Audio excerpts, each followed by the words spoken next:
When my husband suddenly passed away, my daughter-in-law told the judge, "This old woman isn't what she seems. Only I know what the witch is capable of." I simply stood up, pulled my phone from my pocket and told the judge, "Watch this and tell me who's the fake one." Subscribe to the channel for more stories like this, and comment the city you're watching from. The courthouse smelled like old wood and broken dreams.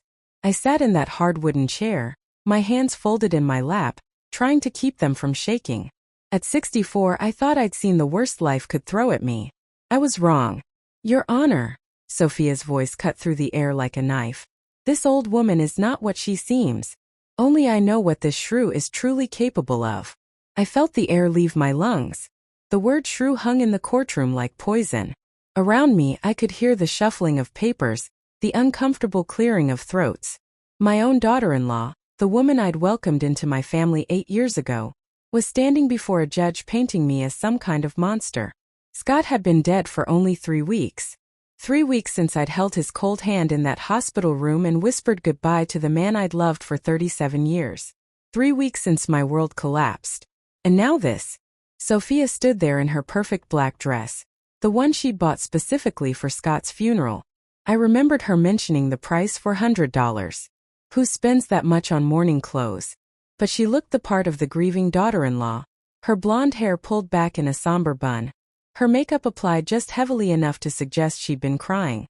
"Mrs. Davidson has been manipulating my husband for years," Sophia continued, her voice trembling with what sounded like emotion but felt like performance. "She isolated him from his son, from me, from anyone who might see through her act." I wanted to stand up and scream. I wanted to tell everyone in that room how wrong she was, how twisted this whole situation had become. But my throat felt like sandpaper, and my voice seemed to have abandoned me entirely. The judge, a stern-looking woman in her 50s, peered over her glasses at me. "Mrs. Davidson, these are serious allegations. Mrs. Sophia Davidson claims you've been financially and emotionally abusive toward your late husband." Financially abusive? I almost laughed, but it came out as more of a choke.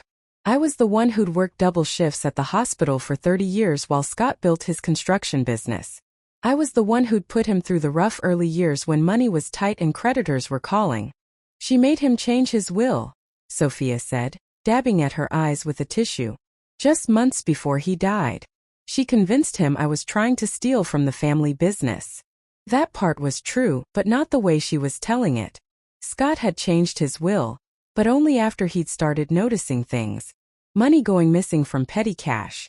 Bills that didn't match up. Small things that Sophia thought no one would notice. "Your Honor," Sophia's voice cracked convincingly, "I'm not asking for money. I just want to protect my husband's memory and ensure that his true wishes are honored. Patricia Davidson spent years poisoning him against his own son. My son." She meant her husband, my stepson David. Scott had adopted David when he was 12, after David's father had walked out on them. I'd loved that boy like he was my own blood, watched him grow up, helped him through college, celebrated when he married Sophia. And now she was using him as ammunition against me. I looked around the courtroom. David wasn't even here. Sophia had told him this was just a formality, that the will reading would be simple and quick. She'd made sure I was alone for this ambush. The lawyer representing Scott's estate shifted uncomfortably in his chair. Mr. Peterson had known Scott for 15 years, had drafted multiple versions of his will over the years. He'd been there when Scott made the most recent changes, had witnessed Scott's clear mind and firm decision. But even he looked uncertain now, glancing between Sophia's tearful performance and my stunned silence. "Mrs. Davidson," the judge addressed me directly, "do you have anything to say in response to these allegations?" I opened my mouth but nothing came out. How do you defend yourself against someone who's spent years crafting the perfect lies? How do you explain that the woman standing there playing the victim had been slowly, methodically destroying your family from the inside? My hands trembled as I reached for the water glass in front of me. The courtroom felt like it was spinning. This wasn't how it was supposed to go. Scott and I had talked about this day, about how we wanted things handled after one of us was gone. We'd made our plans together, made our decisions together. But Scott wasn't here to defend those decisions. Scott wasn't here to tell everyone what Sophia had really been doing all these years. I I started, my voice barely above a whisper. I loved my husband. Everything I did was to protect him. Sophia let out a sound that could have been a sob or a scoff. Protect him from what? From his own family. The judge made some notes, her expression unreadable. Mrs. Davidson, I'm going to need more than that. These allegations suggest a pattern of manipulation and potential elder abuse. If you have evidence to contradict Mrs. Sophia Davidson's claims, now would be the time to present it. Evidence. The word echoed in my head. What evidence did I have? What proof could I offer that I wasn't the villain in this story? I thought about all the nights I'd stayed up with Scott when his arthritis was bad, rubbing his shoulders and bringing him tea. I thought about the way we'd dance in the kitchen to old songs on the radio, how he'd still call me beautiful even when my hair had gone gray and my hands had gotten wrinkled. But how do you present love as evidence? How do you prove that your marriage was real when someone else is claiming it was all manipulation? Your Honor, I finally managed, my voice stronger now. My husband and I were married for 37 years. We built a life together, a business together. Every decision we made together. Sophia stepped forward. That's exactly what I'm talking about. She made him think every decision was his idea, but she was pulling the strings the whole time. The courtroom felt smaller with each word she spoke. I could feel the walls closing in, feel the weight of her accusations pressing down on me like a physical force. I looked at Sophia, really looked at her. The perfectly applied makeup, the designer clothes, the practiced expressions of grief and concern. When had I stopped seeing her clearly? When had I stopped noticing the calculation behind her smiles? Maybe it was when David had first brought her home, glowing with happiness and pride. Maybe it was when she'd called me Mom for the first time, making my heart swell with the hope that I was gaining a daughter. Maybe it was during all those family dinners where she'd seemed so interested in our stories, our history, our plans for the future.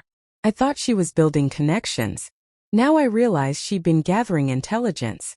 The judge was still waiting for my response, but my mind felt foggy and disconnected. 3 weeks of grief, 3 weeks of trying to figure out how to live without Scott. And now this betrayal from someone I trusted. I need time, I said finally. I need time to gather my thoughts, to find the documents that will show you who my husband really was, who we really were together. Sophia's lawyer, a sharp-faced man I'd never seen before, leaned forward. Your Honor, we believe Mrs. Davidson is attempting to delay these proceedings while she manufactures evidence. Time is a luxury that justice cannot afford. Justice. The word tasted bitter in my mouth. The judge nodded slowly. I'm going to adjourn these proceedings for 1 week. Mrs. Davidson, you'll have 7 days to present any evidence you have that contradicts the allegations made here today. I strongly suggest you seek legal counsel. As the gavel came down, I felt something break inside me. Not just my heart, which had been cracked since Scott died, but something deeper. Something that had been holding me together all these years. I watched Sophia gather her things, watched her dab at her eyes one more time for the benefit of anyone still watching. As she passed my chair, she leaned down just close enough for me to hear her whisper. You should have been nicer to me, Patricia. You should have remembered who really held the power in this family. Then she was gone, clicking across the courthouse floor in her expensive heels, leaving me sitting alone in that empty courtroom with the weight of her lies pressing down on me like a stone. I drove home in a daze, my hands gripping the steering wheel so tightly my knuckles had gone white. The radio was playing some cheerful song about summer love, completely at odds with the storm raging inside my chest. I turned it off and let the silence fill the car. The house felt enormous when I walked through the front door. Scott's reading glasses were still on the kitchen counter where he'd left them, next to the crossword puzzle he'd never finished. I picked them up, running my thumb over the worn plastic frames, and that's when the memories started flooding back. 8 years ago, when David first brought Sophia home for Sunday dinner, I'd been so excited. I'd spent all morning cooking Scott's favorite roast, had even bought flowers for the dining room table. David was 28 then, and I'd started to worry he'd never find someone special. Sophia had walked into our kitchen like she owned the place, her perfect smile lighting up the room. She was beautiful in that effortless way some women manage, with naturally blonde hair and bright blue eyes that seemed to take in everything at once. Mrs. Davidson, she'd said, taking my flour-dusted hands in her manicured ones, David has told me so much about you. He says you make the best apple pie in the state. I'd blushed like a schoolgirl, immediately charmed by her warmth. She'd insisted on helping with dinner, moving around my kitchen with surprising grace, asking questions about family recipes and complimenting everything from my china pattern to the photos on the refrigerator. But now, sitting alone in that same kitchen, I could see things I'd missed at the time. The way her eyes had lingered on Scott's antique watch collection in the dining room. How she'd asked detailed questions about the construction business, about our property, about our retirement plans. Questions that had seemed like genuine interest in joining our family. I'd been so hungry for a daughter that I'd missed all the warning signs. The changes started small. Sophia would call to cancel family dinners at the last minute, always with some reasonable excuse. David had to work late, or she wasn't feeling well, or they'd already made plans with her friends. Gradually, our weekly Sunday dinners became monthly, then every few months, then special occasions only. When I'd complain to Scott about missing David, he'd shrug and say, "The boy's in love, Patricia. Remember what that was like?" And I did remember, so I tried to be understanding. I tried to give them space. But then Sophia started calling David away from family events. She'd text him during Christmas dinner, claiming some emergency with her mother. She'd develop sudden headaches at birthday parties, needing David to drive her home early. She'd schedule their own plans during family gatherings, forcing David to choose between us and her. He always chose her. I walked to the living room and sank into Scott's favorite chair, breathing in the faint scent of his cologne that still clung to the fabric. The photo albums were still scattered on the coffee table from when I'd been looking through them the night before Scott's funeral, trying to choose pictures for the memorial service. I opened one at random and found myself staring at a photo from David and Sophia's wedding 5 years ago. We'd offered to pay for the reception, but Sophia had insisted on having it at the country club where her parents were members. "It's more elegant," she'd said, though I knew the real reason was that she wanted to control every detail. In the photo, I was standing next to Scott in our formal clothes, both of us smiling, but there was something strained about our expressions. That's because we just spent 20 minutes looking for Sophia, who disappeared right before the family photos were supposed to be taken. We'd finally found her in the bridal suite, on the phone with someone, her voice sharp and angry. "I don't care what the caterers say," she'd been saying. "Those people don't belong at the head table. Put them somewhere in the back." Those people had been Scott's business partners, men who'd worked alongside him for 15 years, building the company that had paid for David's education and would someday be his inheritance. When she'd seen us standing in the doorway, Sophia had quickly ended the call and given us that brilliant smile. "Sorry, just dealing with some last-minute details. You know how weddings are." But I'd seen the flash of irritation in her eyes, the way her jaw had tightened before she'd pasted on that perfect expression. I flipped through more pages, each photo telling a story I hadn't fully understood at the time.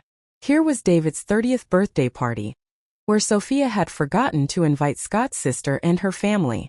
Here was the company picnic where she'd spent the entire time on her phone, claiming work emergencies that kept her from mingling with Scott's employees.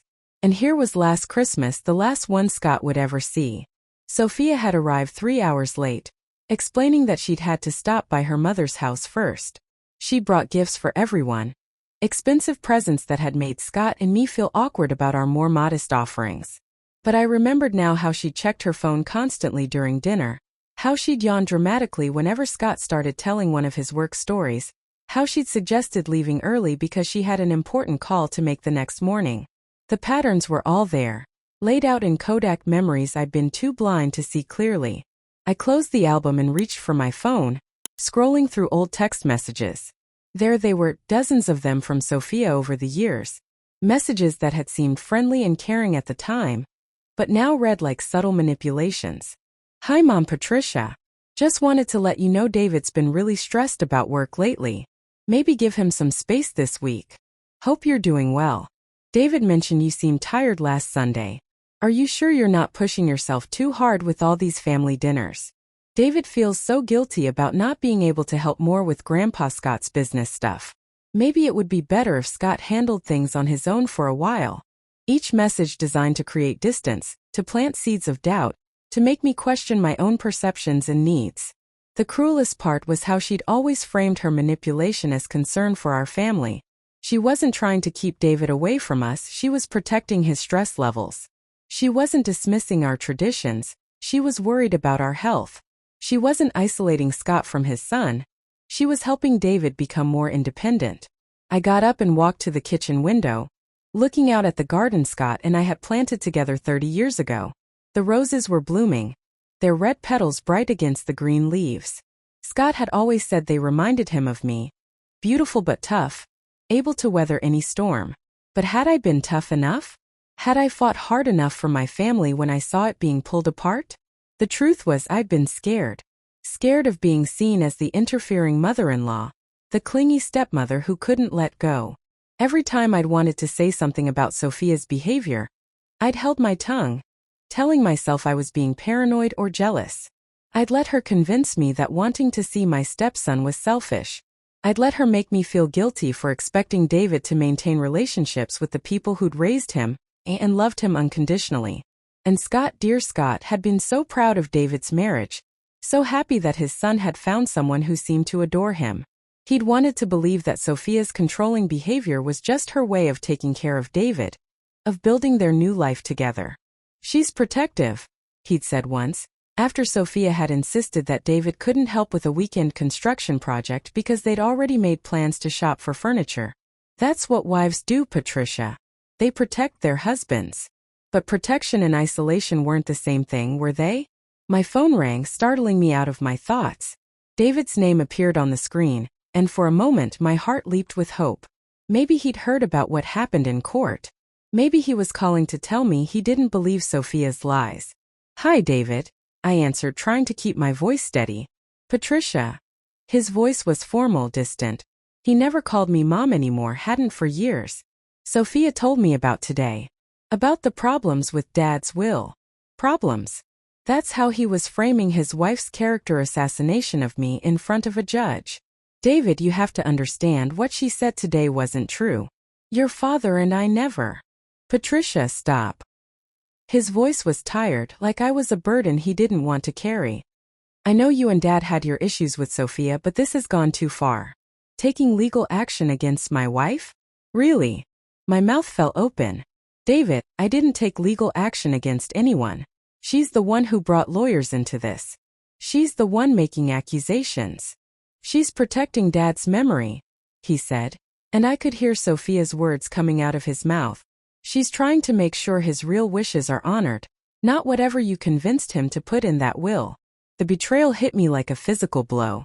This was my boy, the child I'd helped raise, the young man I'd cheered for at every baseball game and graduation ceremony.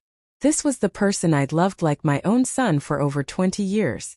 And he was choosing her lies over my truth. David, I whispered. I loved your father more than my own life. Everything we did, every decision we made together. I would never have manipulated him or... I have to go, he cut me off. Sophia's pretty upset about today. I need to take care of my wife. The line went dead, leaving me standing in my empty kitchen with the phone pressed against my ear, listening to the dial tone like it might somehow bring my family back. That night, I lay in bed staring at the ceiling, Scott's side of the mattress cold and empty beside me. 7 days. I had 7 days to prove that my 37-year marriage had been real, that my love for Scott hadn't been manipulation, that the woman who just destroyed me in court was the real manipulator. But how do you prove love? How do you document a lifetime of genuine affection and partnership when someone else has spent years crafting the perfect lies? As I finally drifted off to sleep, Sophia's words echoed in my mind. You should have remembered who really held the power in this family. Maybe it was time to find out exactly what kind of power I still had left. I woke up the next morning with puffy eyes and a determination I hadn't felt in years. 6 days left to clear my name, and I wasn't going to waste them wallowing in self-pity. Scott used to say that when life knocked you down, you had 2 choices: stay down or get back up swinging. I was ready to swing. After my second cup of coffee, I called my friend Margaret from church. She'd been a paralegal for 30 years before retiring, and if anyone could help me figure out what evidence I needed, it would be her. Patricia, honey, she said when I explained what had happened. That girl has some nerve. What exactly did she claim in court? I told her everything. From the accusations of manipulation to the claims about Scott's will. Margaret listened without interrupting, making those little humming sounds she always made when she was thinking hard. "You need documentation," she said finally. "Bank records, medical records, anything that shows Scott was of sound mind when he made those will changes. And you need witnesses who can testify to your character and your relationship with Scott." "But Margaret, it's not just about proving Scott was competent." She made it sound like I'm some kind of monster who controlled him for decades. "Then we proved that wrong too. When did you say this all started? When did she come into the family?" 8 years ago. But the real changes started maybe 5 years ago, after she and David got married. Margaret was quiet for a moment. "Patricia, in my experience, people like Sophia don't just suddenly become manipulative. They practice. They perfect their techniques. If she's been working on your family for 8 years, she's probably been working on other people too." That afternoon, I drove to Scott's office building. The construction company was housed in a modest 2-story building on the outskirts of town, with a small parking lot and a sign that read Davidson and Sons Construction in faded blue letters. David was supposed to take over the business eventually, though he'd shown more interest in the financial side than the actual construction work. Janet, Scott's secretary for 12 years, looked up when I walked in. Her eyes immediately filled with tears, and she came around the desk to hug me. "Oh, Patricia, I'm so sorry. Mr. Davidson was such a good man. We all miss him terribly." "Thank you, Janet. I actually came to ask you about something. Did Sophia ever visit the office? Maybe in the last few years?" Janet's expression shifted slightly, becoming more guarded. "Well, yes. She came by fairly regularly, especially after she and David got married." "Why? What did she usually want when she came by?" Janet glanced around the empty reception area, then lowered her voice. "To be honest, Mrs. Davidson, her visits always made me uncomfortable. She'd ask a lot of questions about the business finances, about client contracts, about Mr. Davidson's plans for retirement. And she always insisted on seeing the books." My stomach tightened. "The books? The financial records?" She said David needed to understand the business better, but it was always her asking the questions, not him. And some of the things she asked about. Janet trailed off, looking uncertain. "What kind of things?" "Well, she wanted to know about the life insurance policies, about the business insurance, about what would happen if something happened to Mr. Davidson. She said it was for estate planning, but it felt strange. And then there were the phone calls." "Phone calls?" Janet nodded, glancing around again. "About 3 months ago, she started calling and asking to speak to Mr. Davidson about urgent family matters. She'd insist that I interrupt him, even when he was in important meetings. When I'd patch her through, I could hear her voice through his office door. She always sounded upset, crying sometimes. I felt a chill run down my spine. Did Scott ever mention what these calls were about? Once he came out looking really shaken. He said Sophia was worried about your health, that you'd been acting strangely and she was concerned about your mental state. He asked if I'd noticed anything different about you when you came to the office. The manipulation was even more extensive than I'd realized. Sophia hadn't just been working on David and me. She'd been planting seeds of doubt about my mental health with Scott's business associates. Janet, this is very important. Do you remember any specific conversations? Anything Sophia said that seemed odd or concerning? Janet hesitated, then nodded slowly. There was one day, maybe 2 months ago. Sophia was here going through some files with Mr. Davidson. I brought them coffee, and I heard her say something about how difficult it must be for him, having to make all the important decisions because you weren't really capable anymore. My hands clenched into fists. She said that. Mr. Davidson got upset and told her that wasn't true, that you were sharp as ever. But she kept pushing, saying things like how she'd noticed you repeating yourself during conversations, how David was worried about your memory. She made it sound like she was just concerned, but the way she said it, Janet shook her head. It felt calculated. I spent another hour with Janet, going through Scott's appointment calendar and phone records. The pattern became clearer with each piece of information. Sophia had been systematically building a case against me for months, maybe longer. Every concerned phone call, every worried conversation, every suggestion that I was becoming forgetful or difficult. She'd been preparing for this moment long before Scott died. When I got home, I sat at Scott's desk in his home office and started going through his papers more carefully. I'd already looked through most of them after the funeral, handling the immediate business of death, but now I was looking for something specific. In the bottom drawer, I found what I was looking for. Scott's appointment book, the one he'd kept for personal matters separate from his business calendar. I flipped back through the months looking for patterns. There it was. Starting about 4 months ago, Scott had been making regular appointments with Dr. Henderson, our family physician. Short visits, just 30 minutes each, scheduled every 2 weeks. I'd known about some of them, but not all. Scott had told me he was just getting routine checkups, being more careful about his health as he got older. But now I wondered if there was more to it. I called Dr. Henderson's office the next morning. His nurse, Beverly, had known us for 15 years. "Mrs. Davidson, I'm so sorry for your loss. Dr. Henderson has been meaning to call you. Beverly, I need to ask you about Scott's recent appointments, the ones he'd been scheduling every couple of weeks." There was a pause. "Mrs. Davidson, you know I can't discuss patient information, but, well, Dr. Henderson did want to speak with you about those visits. Can you come in this afternoon?" Dr. Henderson looked tired when I walked into his office 3 hours later. He was a man in his 70s who'd been practicing medicine longer than I'd been alive, and I'd never seen him look this troubled. "Patricia," he said, gesturing for me to sit down, "I'm glad you called. I've been wrestling with whether to contact you about Scott's visits."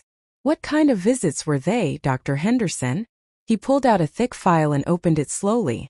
"Scott came to me about 4 months ago with concerns about your mental health.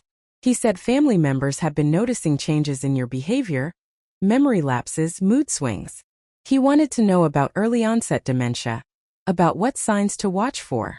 I felt like I'd been punched in the stomach. "Family members?" He mentioned your daughter-in-law specifically. She'd apparently been documenting incidents where you seemed confused or agitated. "Scott was very worried, Patricia. He loved you deeply, and the thought that you might be developing cognitive issues was devastating to him." "Dr. Henderson, I don't have any cognitive issues. I never have." He nodded slowly. "I know. That's what I told Scott. I suggested he bring you in for an evaluation, but he said you'd refused, that you'd gotten angry when he'd suggested it. He seemed to think you were in denial about the problem." Another lie. Scott had never asked me to see Dr. Henderson about memory problems. If he had, I would have gone immediately. Did Scott seem different during these visits? Stressed? Confused himself? Dr. Henderson hesitated. "That's what was troubling me. Scott was clearly distressed about your supposed condition, but he also seemed influenced. Like someone had been feeding him information that he'd accepted without question. It wasn't like him to be so passive about something so important." "What do you mean?" "Well, normally Scott would have insisted you come in for tests immediately. He would have researched the condition himself, asked me dozens of questions, demanded second opinions. But during these visits, he just accepted what he'd been told about your behavior. He seemed almost defeated by it." I left Dr. Henderson's office with a sick feeling in my stomach. Sophia hadn't just been manipulating David and me. She'd been manipulating Scott too. She'd convinced my husband that I was losing my mind, had made him believe that the woman he'd loved for 37 years was somehow disappearing before his eyes. The cruelest part was that Scott had been trying to protect me. All those concerned looks, the way he'd started finishing my sentences, the gentle way he'd begun treating me like I was fragile. I thought he was just being extra loving in our later years. Instead, he'd been watching for signs of a disease I didn't have, heartbroken over a condition that existed only in Sophia's lies. That evening I sat in Scott's chair again, surrounded by papers and memories and a growing understanding of just how thoroughly I'd been betrayed. Sophia hadn't just attacked me in that courtroom. She'd been attacking me for months, using the people I loved most as her weapons. But there was something she didn't know, something she couldn't have planned for. I reached for my phone and scrolled through my apps until I found the voice recorder I'd installed months ago. Not for any sinister purpose, just to help me remember grocery lists and appointment times. My memory was fine despite what Sophia had been telling everyone, but I'd found the app useful for keeping track of things. I'd started using it more often lately, especially during family visits. Not because I was suspicious, but because I'd wanted to preserve some of Scott's last conversations, his stories and jokes, and the little things he said that made me smile. But now, looking at the dozens of recordings I'd made over the past few months, I realized I might have captured something else entirely. Something that could finally expose Sophia for what she really was. My hands trembled as I scrolled through the files, looking for the recordings from family dinners and holiday visits.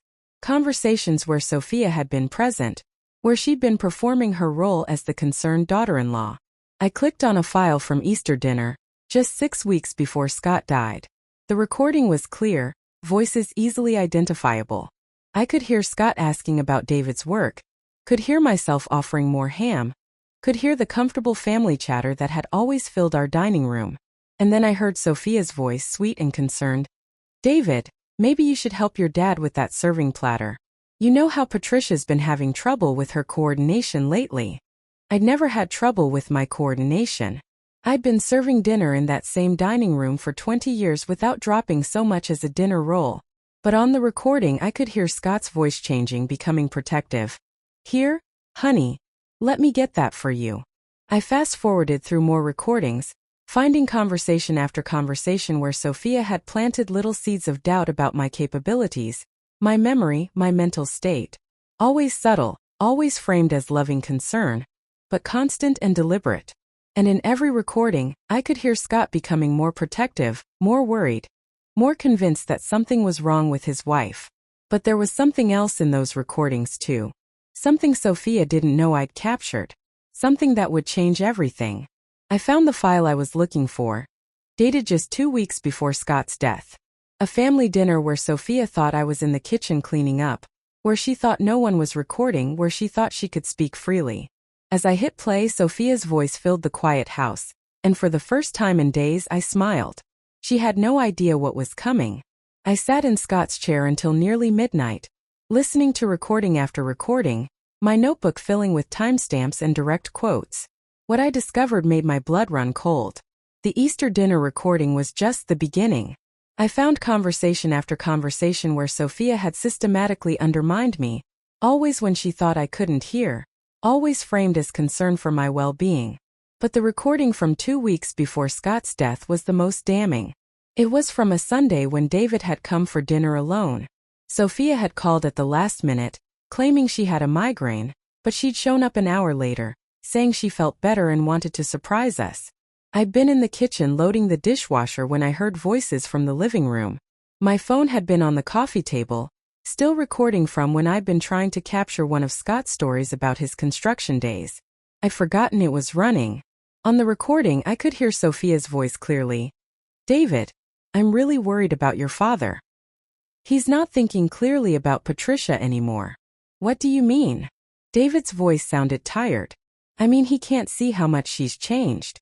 Yesterday, when I was here helping with the insurance paperwork, she completely forgot we'd already discussed the life insurance policies.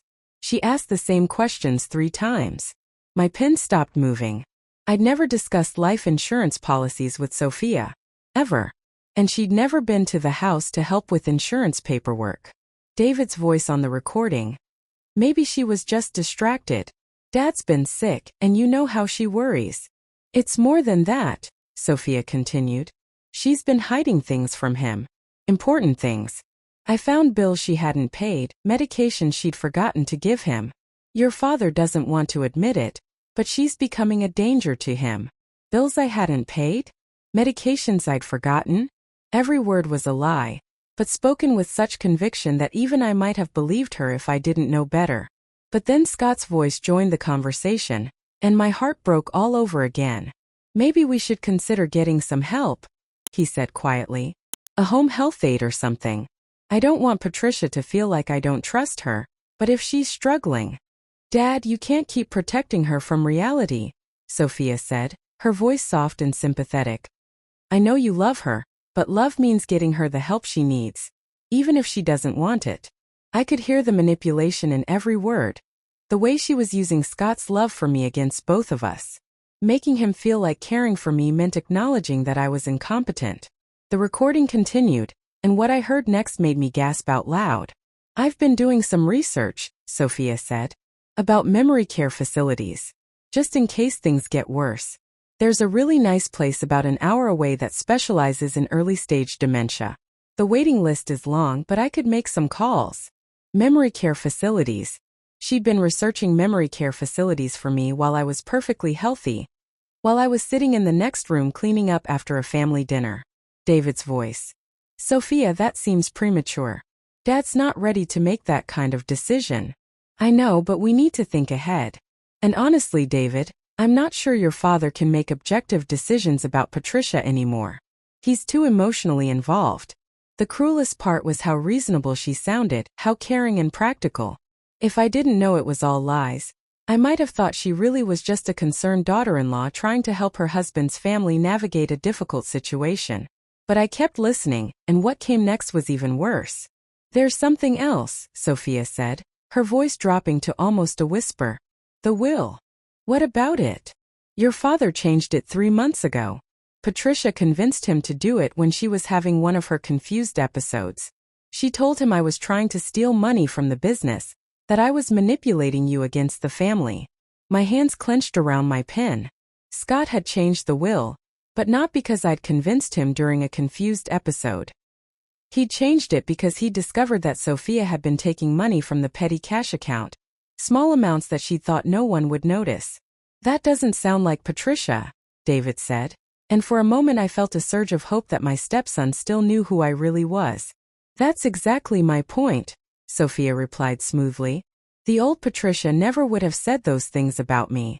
But this version of her, the one who's confused and paranoid and forgetting things, she's capable of anything. She's convinced your father that I'm some kind of threat to the family. What are you saying? I'm saying that will isn't valid, David. It was made by a man who was being manipulated by someone who isn't mentally competent. When the time comes, we're going to have to challenge it. When the time comes. She'd been planning to contest Scott's will before he was even dead, setting up her narrative months in advance. The recording went on for another 20 minutes, with Sophia painting an increasingly disturbing picture of my supposed mental decline while positioning herself as the only person brave enough to face the truth. She talked about my supposed mood swings, my imaginary memory lapses, my fictional paranoid episodes.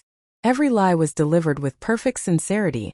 Every false concern voiced with just the right amount of reluctant sadness. She was a master manipulator, and she'd been using her skills to destroy my family from the inside. But the most chilling part came near the end of the recording, when David had gone to the bathroom and Sophia thought she was alone with Scott. I know this is hard for you, she said to my husband, her voice gentle and understanding. Watching someone you love disappear like this. But you're not alone in this, Scott. I'm here to help you through whatever comes next. I just don't understand how it happened so fast, Scott replied, his voice thick with pain. She was fine last year and now. Sometimes it happens that way with early dementia, Sophia said. The decline can be rapid once it starts. But the important thing is that you recognize it now, before she does something that could hurt herself or someone else. Before she does something that could hurt herself or someone else. The implication was clear. I was not just incompetent, I was dangerous. I turned off the recording and sat in the dark living room, my whole body shaking with rage and grief. Sophia had stolen more than just my family's trust. She'd stolen Scott's peace of mind in his final months. She'd made the man I loved spend his last weeks on earth believing that his wife of 37 years was disappearing before his eyes. But I had more recordings to review, and as I worked my way through them chronologically, I began to see the full scope of Sophia's plan.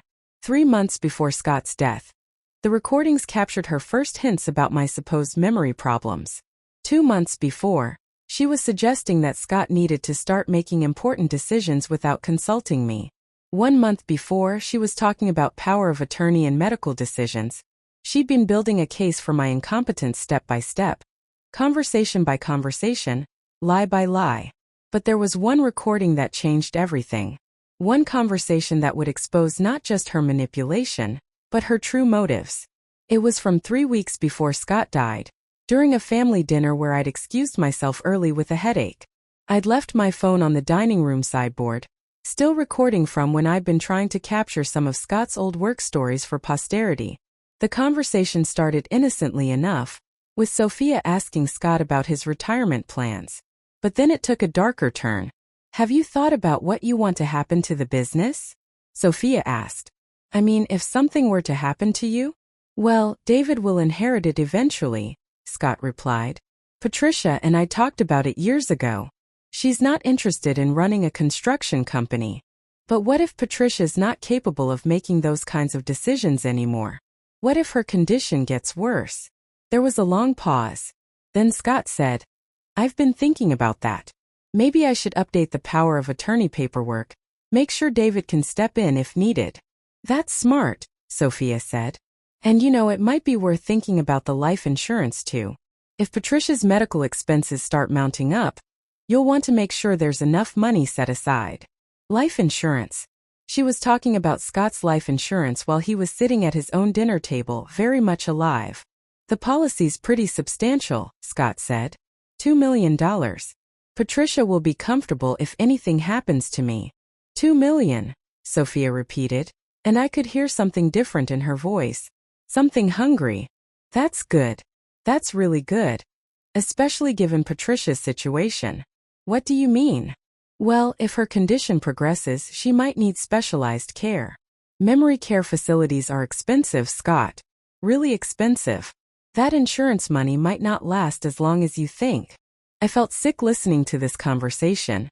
Sophia was already planning how to spend the life insurance money that would come to me when Scott died, already figuring out how to get me declared incompetent so she could control it. But the worst was yet to come.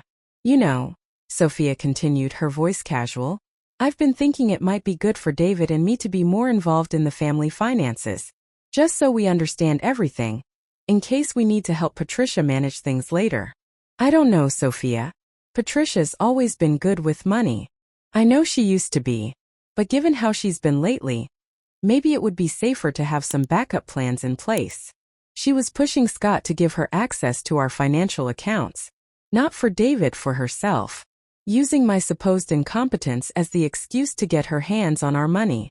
The recording continued for another 10 minutes, with Sophia carefully planting seeds about the need for financial planning, about the importance of protecting assets from my deteriorating mental state, about the wisdom of getting legal documents in place before my condition worsened. By the end of the conversation, she'd convinced Scott to schedule an appointment with his lawyer to discuss updating his will and power of attorney documents. The same changes that had ultimately cut her out of the inheritance she'd been planning to steal. I sat back in Scott's chair, finally understanding the full picture. Sophia hadn't just been manipulating us for 8 years. She'd been positioning herself to inherit our life's work. She'd planned to have me declared incompetent, gain control of the life insurance money and business assets, and probably have me locked away in some memory care facility where I couldn't interfere with her plans. The only thing that had gone wrong was Scott's unexpected decision to actually change his will in my favor, instead of giving Sophia the access she wanted. And now she was in court, using the very lies she'd been telling for months to try to steal what she'd failed to get through manipulation. But she'd made one crucial mistake. She'd never suspected that the confused, incompetent old woman she'd been describing to everyone had been recording every word. I reached for my phone and started uploading the recordings to a secure cloud account. Then I called Margaret. Patricia, honey, it's almost 1 a.m, she said when she answered. Margaret, I found it. I found the evidence that's going to destroy her. What kind of evidence? I smiled for the first time in days. The kind that comes straight from her own mouth. Tomorrow I would take these recordings to a lawyer. Tomorrow I would start building the case that would expose Sophia for exactly what she was. Tonight, I just sat in my husband's chair and listened to his voice on those recordings, hearing him defend me even when he'd been convinced I was losing my mind, hearing him love me even when he'd been told I was becoming someone else entirely. Sophia thought she'd been so clever, thought she'd planned for every contingency. She'd never planned for the truth. I spent the next 4 days preparing for war. Margaret had given me the name of her former boss, a sharp lawyer named Rebecca Torres who specialized in estate disputes and elder abuse cases. When I called her office and explained the situation, she agreed to see me that same afternoon. Rebecca was a woman in her 50s with steel gray hair and eyes that missed nothing. She listened to my story without interruption, taking notes in a precise handwriting that reminded me of my old nursing school instructors. These recordings, she said when I finished, How many hours of material are we talking about? 12 hours total, but the really damaging conversations are maybe 3 hours. I've made transcripts of the most important parts. I handed her the notebook where I'd spent the last 2 nights writing down every lie, every manipulation, every calculated attack on my character and mental state. Rebecca flipped through the pages, her eyebrows rising slightly.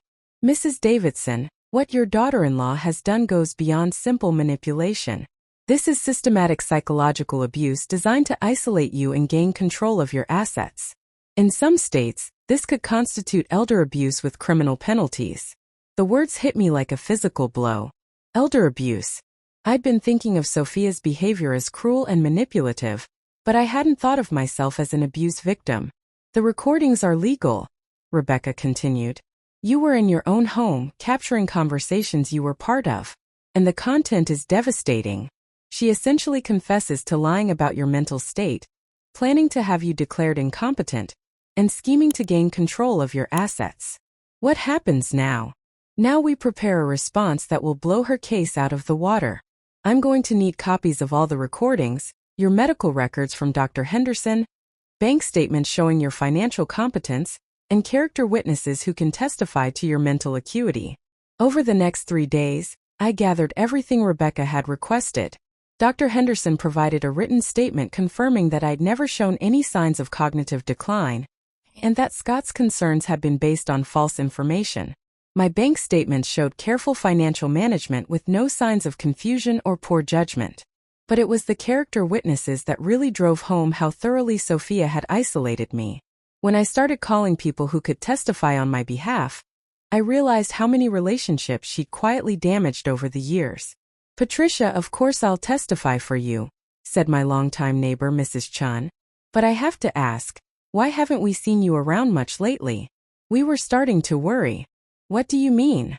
Well, the last few times I tried to invite you for coffee, that daughter-in-law of yours said you weren't feeling up to visitors.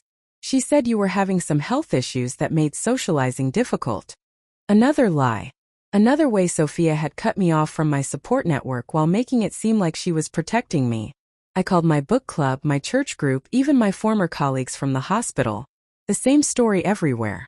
Sophia had been telling people I was struggling with health problems, that I needed quiet and rest, that visitors might confuse or agitate me.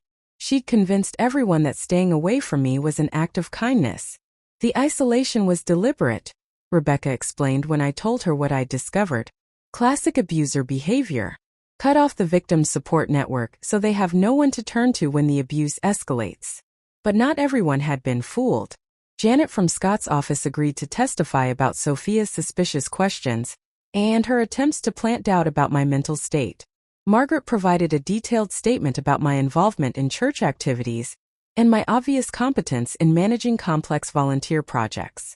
Most importantly, Dr. Henderson agreed to testify that Scott's concerns about my mental health had been completely unfounded, and that he'd been manipulated into believing lies about my condition.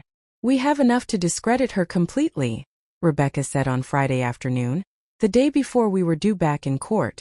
But I want to be strategic about how we present this. Let her dig herself deeper before we expose her. What do you mean? Rebecca smiled, and for the first time since this nightmare began, I felt a surge of confidence. I mean, we let her tell her lies under oath. Let her commit to her story completely. Then we destroy every word of it with her own recorded confessions. That evening, I sat in my living room with all the evidence spread out on the coffee table. Transcripts, medical records, witness statements, and my phone with those damning recordings. The weapons that would finally expose Sophia for what she really was. I thought about calling David, trying one more time to make him understand what his wife had been doing to our family. But I knew it was pointless. He was so deeply under her influence that he probably wouldn't believe the evidence even when he heard it. Instead, I called my sister Linda in California.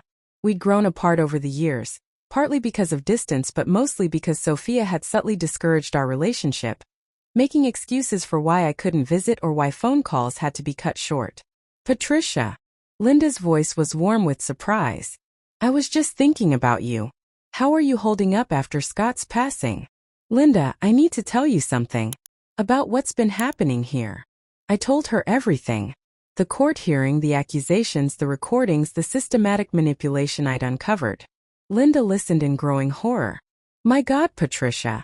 This woman has been torturing you for years. Why didn't you call me? Why didn't you tell me what was happening? I didn't see it clearly until now. She was so good at making everything seem reasonable, making me doubt my own perceptions. Well, I'm flying out there tomorrow.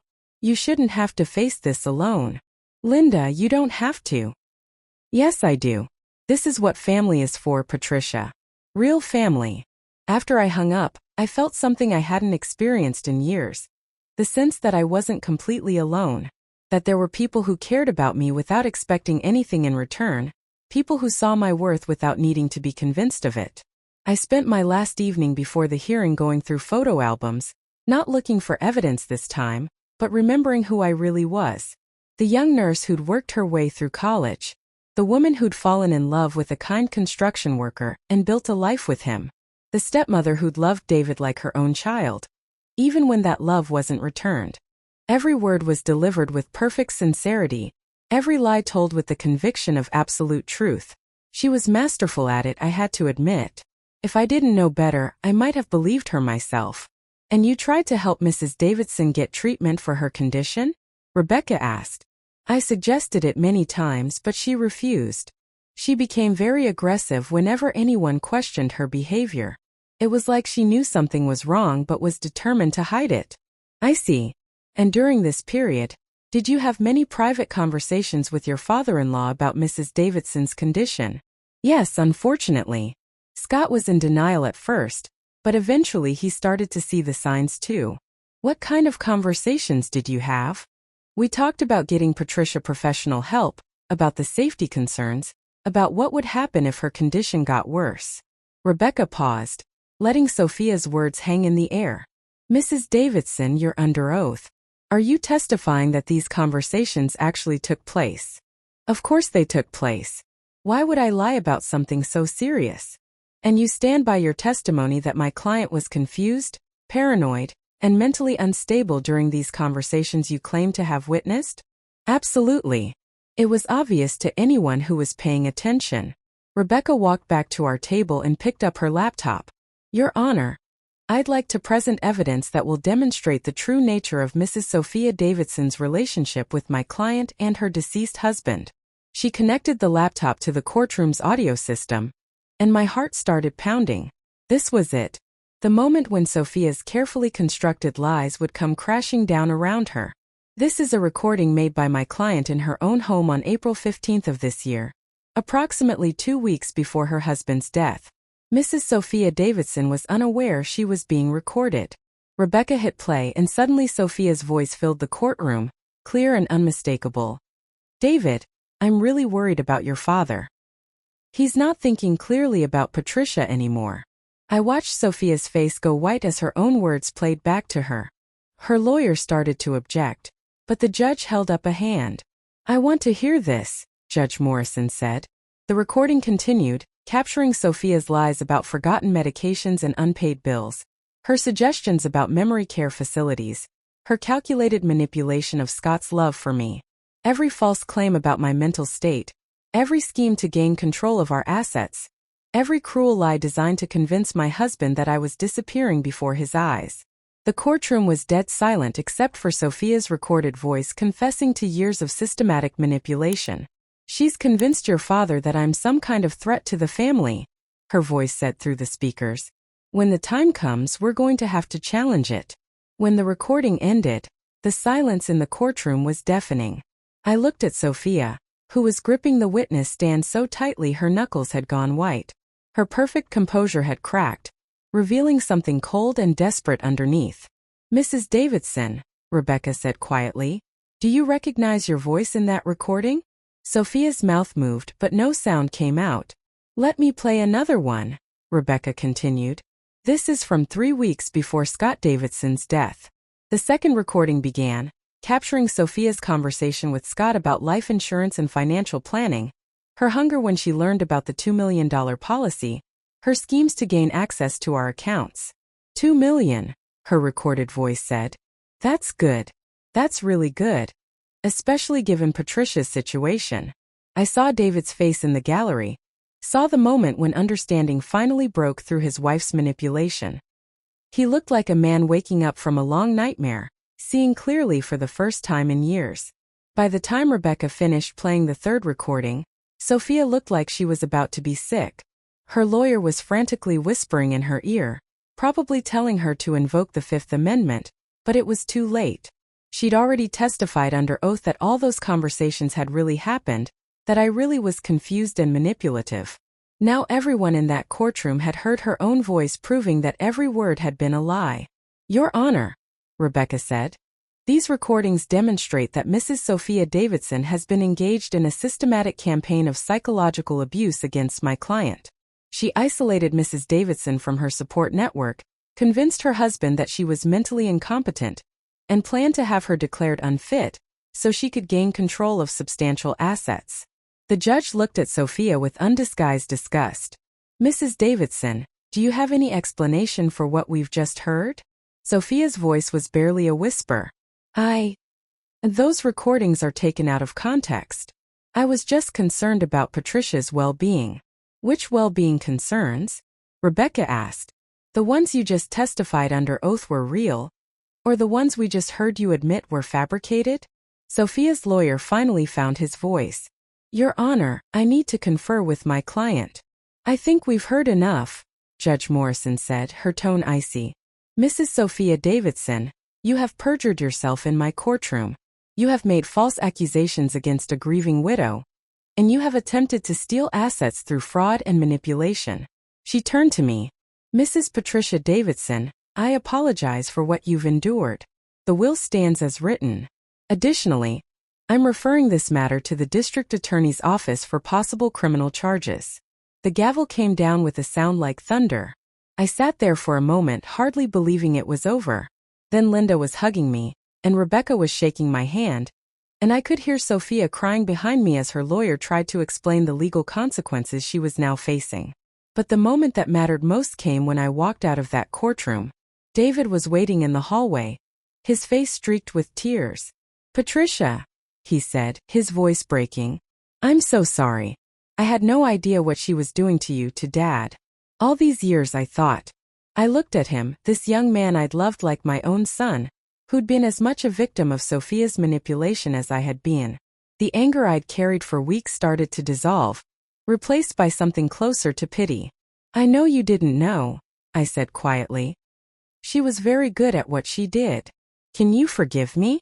Can we try to rebuild what she destroyed?" I thought about it for a long moment, watching as Sophia was led away by courthouse security, her perfect facade finally shattered completely.